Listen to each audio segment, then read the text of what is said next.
മക്കളെ electromagnetic വേവ്സിന്റെ last part fourth പാർട്ടിലേക്ക് എല്ലാ കൂട്ടുകാർക്കും സ്വാഗതം. നമ്മൾ ഇവിടെയാണെങ്കിൽ ഇലക്ട്രോ മാഗ്നറ്റിക് സ്പെക്ട്രത്തെ പറ്റിയാണ് പഠിക്കാൻ പോകുന്നത്. സ്പെക്ട്രം, ആ സ്പെക്ട്രത്തിലുള്ള വേവ്സിനെ പറ്റി, ആ വേവ്സിന്റെ പ്രോപ്പർട്ടിയെ പറ്റി, അതിന്റെ യൂസിനെ പറ്റി, അത് എങ്ങനെയാണ് ഡിറ്റക്ട് ചെയ്യുന്നത്, അതിനെ പറ്റിയൊക്കെയാണ് കേൾക്കാൻ പോകുന്നത്. ശ്രദ്ധിച്ചിരിക്കേ. ഇലക്ട്രോ മാഗ്നറ്റിക് വേവ് 7 പേരുണ്ട്. ആരൊക്കെയാണെന്ന് അറിയാമോ? RMI, Lux, G. So electro magnetic waves എത്ര പേരുണ്ട്? 7 പേരുണ്ട്. ഇതൊക്കെയാണ് RMI, Lux, G. R എന്ന് പറഞ്ഞാൽ radio wave, M microwaves, I infrared, L light, visible light, U ultraviolet, X ray, G gamma ray. എന്തൊക്കെയാണ്? Radio wave, microwave, infrared, light, ultraviolet, X ray, gamma ray. RMI, Lux, G. Okay, നമുക്ക് ഈ ഓരോ വേവും എങ്ങനെയാണ് ഉണ്ടായെന്ന് കേൾക്കാം. Radio wave oscillating അതുപോലെ ആക്സലേറ്റിംഗ് ചാർജുകളാണ് എന്തുണ്ടാക്കുന്നത്? നമ്മളുടെ റേഡിയോ വേവിനെ പ്രൊഡ്യൂസ് ചെയ്യുന്നത്. ഓസിലേഷൻ കറണ്ട് അല്ലെങ്കിൽ കറണ്ട് ആണെങ്കിൽ ആന്റിനയിലൂടെ ഓസിലേറ്റ് ചെയ്യുകയാണ്. ഒരു കണ്ടക്ടറിലാണെങ്കിൽ ഒരു ചാർജ് ഓസിലേറ്റ് ചെയ്യുകയാണ്. ഇതാണ് ആരെ പ്രൊഡ്യൂസ് ചെയ്യുന്നത്? റേഡിയോ വേവിനെ ഉണ്ടാക്കുന്നത്. ഇനി മൈക്രോവേവ് ആണെങ്കിൽ ക്ലസ്ട്രോൺ ട്യൂബ് അതുപോലെ മാഗ്നെട്രോൺസ്, ഇതാണ് കോമൺ ആയിട്ട് ഉപയോഗിക്കുന്നത്. മാഗ്നെട്രോൺസ് അതുപോലെ ഓസിലേറ്റിംഗ് സർക്യൂട്ട്സ് ഉണ്ടോ? കറണ്ട് ആണെങ്കിൽ എന്ത് ചെയ്യും? ഓസിലേറ്റ് ചെയ്യിക്കും. അപ്പോൾ കറണ്ടിൻ്റെ ഓസിലേഷൻ എന്ത് ചെയ്യും? മൈക്രോവേവിനെ ക്രിയേറ്റ് ചെയ്യും. ഈ വാക്കുകൾ ഓർത്തിരിക്കണം, കേട്ടിരിക്കണം, എഴുതി പഠിക്കണം. ഓക്കെ ആണോ? അതുപോലെ ഇൻഫ്രാറെഡ് ആരാണ് പ്രൊഡ്യൂസ് ചെയ്യുന്നത്? വൈബ്രേഷൻ ഓഫ് ആറ്റംസ് അതുപോലെ ഹോട്ട് ബോഡീസ്, ചൂടുള്ള വസ്തുക്കൾ, അതുപോലെ LED, ലേസർ എന്നിവ എന്തുണ്ടാക്കും? നമ്മളുടെ ഇൻഫ്രാറെഡ് കിരണങ്ങളെ ഉണ്ടാക്കും. വിസിബിൾ ലൈറ്റിനെ ഉണ്ടാകുന്ന പറഞ്ഞാൽ എക്സൈറ്റഡ് ആറ്റം, അതുപോലെ ലാമ്പ്, നമ്മൾ ലാംപ്സ്, അതുപോലെ ആണെങ്കിൽ ലേസർ, സണ്ണ്, ഇതൊക്കെ എന്ത് ചെയ്യും? വിസിബിൾ ലൈറ്റിനെ ഉണ്ടാക്കും. പ്രൊഡക്ഷൻ നിങ്ങൾ ഓർത്തിരിക്കുക. അതുപോലെ ഇതും ഈ പാർട്ട് നിങ്ങൾ ഓർത്തിരിക്കുക. ഇത് എങ്ങനെ ഡിറ്റക്ട് ചെയ്യാൻ കഴിയും? അപ്പം എങ്ങനെയാണ് ഒരു റേഡിയോ വേവിനെ ഡിറ്റക്ട് ചെയ്യുന്നത്, തിരിച്ചറിയുന്നത്, അല്ലെങ്കിൽ സ്വീകരിക്കുന്നത് എങ്ങനെയാണ്? എന്ത് വെച്ചാണ് സ്വീകരിക്കുന്നത്? ഒരു വേവ് ഉണ്ടെങ്കിൽ അതിനെ എങ്ങനെയാണ് നമ്മൾ സ്വീകരിച്ചെടുക്കുന്നത്? എങ്ങനെയാണ്? ആന്റിന അല്ലെങ്കിൽ റിസീവർ വഴി, അതുപോലെ മൈക്രോവേവ് ആണെങ്കിൽ അതുപോലെ ആന്റിന, അതുപോലെ ആണെങ്കിൽ ബോളോമീറ്റർ വഴി, തെർമോപൈൽസ് അല്ലെങ്കിൽ ബോളോമീറ്റർ, അതുപോലെ IR ക്യാമറ വഴി ഇൻഫ്രാറെഡ് നമുക്ക് ഡിറ്റക്ട് ചെയ്യാം. ഹ്യൂമൻ ഐക്കാണെങ്കിൽ ഒരേ ഒരു റേ മാത്രമേ കാണാൻ കഴിയത്തുള്ളൂ. ആരാണ്? വിസിബിൾ ലൈറ്റിനെ മാത്രമേ, ഒരേ ഒരു വേവിനെ മാത്രമേ കാണാൻ കഴിയത്തുള്ളൂ. വിസിബിൾ ലൈറ്റിനെ മാത്രമേ കാണാൻ കഴിയത്തുള്ളൂ.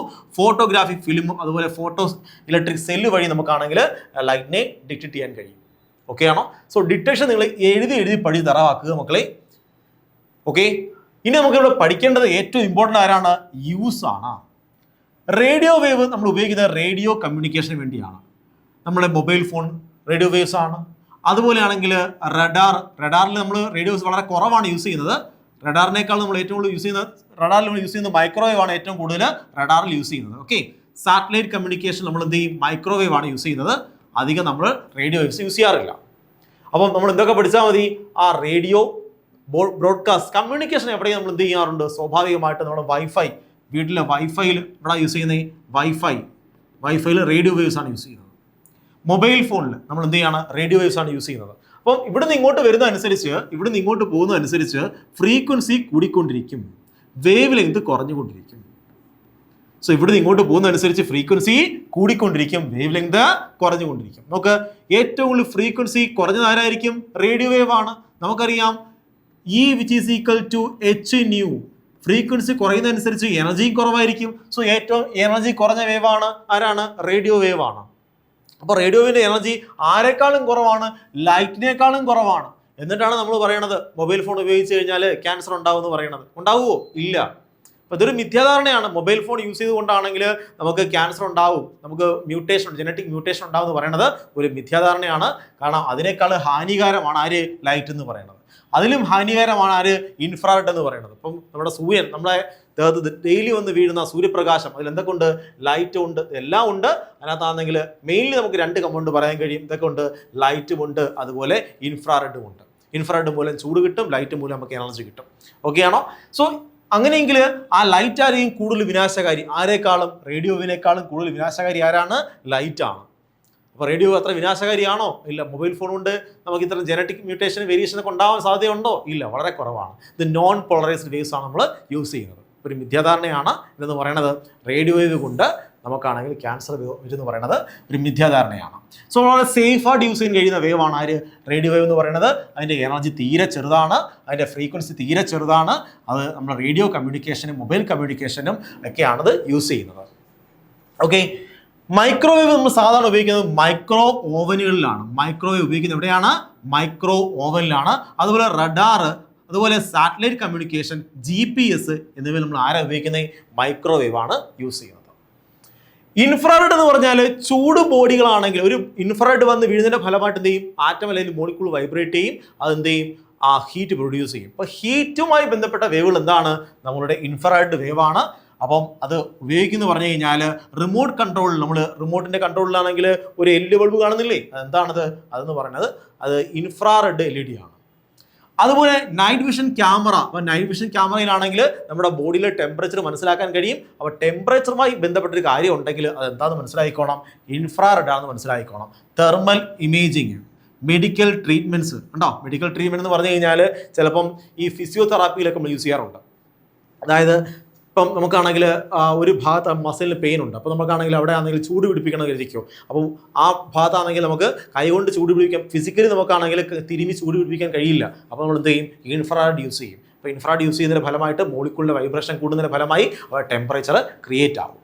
സോ ടെമ്പറേച്ചറുമായിട്ട് ബന്ധപ്പെട്ടൊരു വേവാണ് എന്ന് പറയുന്നത് ഇൻഫ്രാറെഡ് എന്ന് പറയുന്നത്. ഓക്കെ ആണോ? ലൈറ്റ്, നമുക്ക് ലൈറ്റിനെ എല്ലാവർക്കും അറിയാം എന്താണ്? അത് വിഷന് സഹായിക്കും. അതുപോലെ ആണെങ്കിൽ ഫോട്ടോസിന്തസിന് സഹായിക്കും. അതുപോലെ ഫോട്ടോഗ്രഫിക്ക് നമ്മൾ ഉപയോഗിക്കുന്നതാണ് അല്ലേ? ഒപ്റ്റിക്കൽ ഫൈബേഴ്സ് നമ്മൾ യൂസ് ചെയ്യുന്ന ലൈറ്റാണ്. ഇതൊക്കെ ആരുടെ യൂസാണ്? ലൈറ്റിൻ്റെ യൂസാണ്.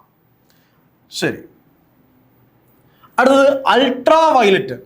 അൾട്രാ വയലറ്റ് നോക്കി എങ്ങനെയാണ് ക്രിയേറ്റ് ചെയ്യുന്നത്? ആറ്റംസിൻ്റെ എക്സൈറ്റ്മെൻറ്റ് മൂലമാണ് കണ്ടോ? അല്ലെങ്കിൽ ഇലക്ട്രിക് ആർക്ക് സണ്ണിൽ നിന്നുണ്ടാവാറുണ്ട്, മെർക്കുറി ലാമ്പിൽ നിന്നുണ്ടാവാറുണ്ട് അൾട്രാ വയലറ്റ്. ഇത് സാധാരണ ഉപയോഗിക്കുന്നത് അണുവിമുക്തമാക്കാനാണ്. വാട്ടറിൻ്റെ പ്യൂരിഫിക്കേഷൻ ഉപയോഗിക്കാറുണ്ട്, ഫോറൻസിക് അനാലിസിസ്, അതുപോലെയാണെങ്കിൽ ടാനിങ് വിട്ടേക്ക്, അതുപോലെയാണെങ്കിൽ നമ്മൾ ഉപയോഗിക്കുന്നത് കാലപ്പഴം കണ്ടുപിടിക്കാനായിട്ട്. അതായത് നമ്മുടെ ആണെങ്കിൽ നോട്ടുകളുടെ ഫേക്ക് കറൻസി കണ്ടുപിടിക്കാനായിട്ട്, അല്ലെങ്കിൽ ഫോർജ് ഡോക്യുമെൻറ്റ്സ് കണ്ടുപിടിക്കാനായിട്ട് ഒക്കെ നമ്മൾ എന്ത് ചെയ്യാറുണ്ട്? അൾട്രാ വയലറ്റ് യൂസ് ചെയ്യാറുണ്ട്. അത് ഡിറ്റക്ട് ചെയ്യുന്നത് ഫോട്ടോഗ്രാഫി പ്ലേറ്റിൽ, അതുപോലെ ആണെങ്കിൽ ഫോട്ടോ ഡിറ്റക്ടേഴ്സിൽ, ഫ്ലൂറസെന്റ് മെറ്റീരിയലൊക്കെ നമുക്ക് എന്ത് ചെയ്യാൻ പറ്റും? അത് വെച്ച് ഡിറ്റക്ട് ചെയ്യാൻ കഴിയും. എക്സ്റേസ് എന്നാൽ കുറച്ചുകൂടി വിനാശകാരിയ റേ ആണ് എക്സ്റേ എന്ന് പറയുന്നത്. നമ്മൾ സാധാരണ ഉപയോഗിക്കുന്നത് പറഞ്ഞു കഴിഞ്ഞാൽ ഇതെങ്ങനെ ഉണ്ടാകുന്നത് എങ്ങനെയാണ്? അതെന്ന് പറഞ്ഞു കഴിഞ്ഞാൽ ഹൈ സ്പീഡ് അല്ലെങ്കിൽ ഹൈ ആക്സലേഷനോ ഡീസലേഷനോ ഓഫ് ഇലക്ട്രോൺസ് ആണ്. ഒരു ഇലക്ട്രോൺ ആണെങ്കിൽ ഒരു മെറ്റൽ വന്ന് ഇടിക്കുന്നതിൻ്റെ ഫലമായിട്ട്, ആക്സലേറ്റിംഗ് ഇലക്ട്രോൺ ഒരു മെറ്റൽ വന്ന് ഇടിക്കുന്നതിൻ്റെ ഫലമായിട്ട് ഉണ്ടാകുന്ന വേവുകളാണ് എന്ന് പറയുന്നത് എക്സ്റേ എന്ന് പറയുന്നത്. അപ്പോൾ എക്സൈറ്റ്മെൻറ്റ് ഉണ്ടാകുന്ന ആറ്റത്തിൻ്റെ ഇലക്ട്രോൺസിൻ്റെ എക്സൈറ്റ്മെൻറ്റ് കൊണ്ടാണ് എന്തുണ്ടാവുന്നത്?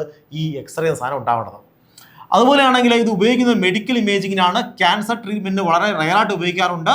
അതുപോലെ മെറ്റീരിയൽ ടെസ്റ്റിംഗ്, ഫോർ എക്സാമ്പിൾ പൈപ്പിലേക്കാണെങ്കിൽ ക്രാക്ക് ഡിറ്റക്ട് ചെയ്യാൻ എന്ത് ചെയ്യുന്നുണ്ട്? ഉപയോഗിക്കുന്നുണ്ട്. എയർപോർട്ട് സെക്യൂരിറ്റിയിൽ നമ്മൾ എന്ത് ചെയ്യാറുണ്ട്? അത് ഉപയോഗിക്കുന്നുണ്ട്. എക്സ്റേ വെച്ച് നമ്മൾ എന്ത് സ്കാൻ ചെയ്യാറുണ്ട് അല്ലേ? അതുപോലെയാണ് ഇതെങ്ങനെ ഡിറ്റക്ട് ചെയ്യുന്ന ഫോട്ടോഗ്രാഫിക് ഫിലിം, എക്സ്റേ ഫിലിമാണ് നമ്മൾ സാധാരണയായിട്ട് യൂസ് ചെയ്യുന്നത്. അടുത്ത ഗാമാ റേസ്. ഇത് ഗാമാ റേ മെയിൻലി പ്രൊഡ്യൂസ് ചെയ്യുന്നത് ന്യൂക്ലിയർ റിയാക്ഷനിലാണ് ഏറ്റവും കൂടുതൽ ഗാമാ റേ ഉണ്ടാവുന്നത്. റേഡിയോ ആക്റ്റീവ് ഡീക്കേയിലും അതുപോലെ കോസ്മിക് റേയിലും നമ്മുടെ ഭൂമിക്ക് വെളിയിലാണെങ്കിൽ ധാരാളം വിനാശകാരിയായ ഗാമാ റേസ് ഉണ്ട്. ഇത് നമ്മൾ സാധാരണ ഉപയോഗിക്കുന്നത് ക്യാൻസർ ട്രീറ്റ്മെൻറ്റിനാണ്. അതായത് നമ്മളാണെങ്കിൽ ഇവിടെ ഈ ക്യാൻസർ കോശങ്ങളെ കരിച്ചു കളയാനായിട്ട് നമ്മൾ എന്ത് ചെയ്യാറുണ്ട്? ഇത് ഉപയോഗിക്കാറുണ്ട്.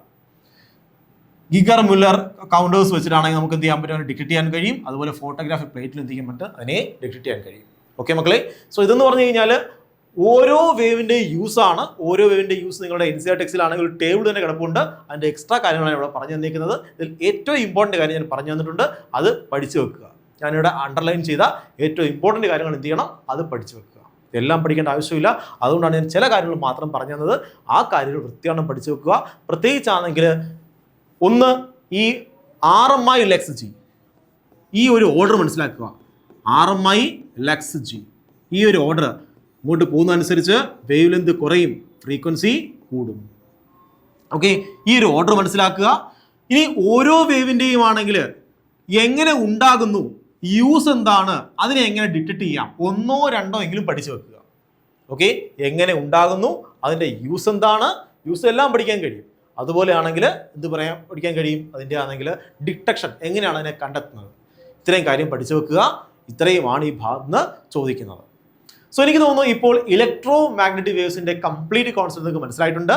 ഇലക്ട്രോ മാഗ്നറ്റിക് വേവിന്റെ തുടക്കം മുതൽ അവസാനം വരെയുള്ള എല്ലാത്തരം NCERT കോൺസെപ്റ്റ് നമ്മൾ ഡിസ്കസ് ചെയ്തിട്ടുണ്ട്. സോ ഈ ചാപ്റ്റർ ഇവിടെ കൊണ്ട് വൈൻഡപ്പ് ചെയ്യുകയാണ്. നമ്മൾ പുതിയ വീഡിയോയിൽ അടുത്ത ചാപ്റ്റർ സ്റ്റാർട്ട് ചെയ്യുന്നതായിരിക്കും, റേ ഓപ്റ്റിക്സ് സ്റ്റാർട്ട് ചെയ്യുന്നതായിരിക്കും. സോ നന്നായി പഠിക്കുക. Have a nice study. By.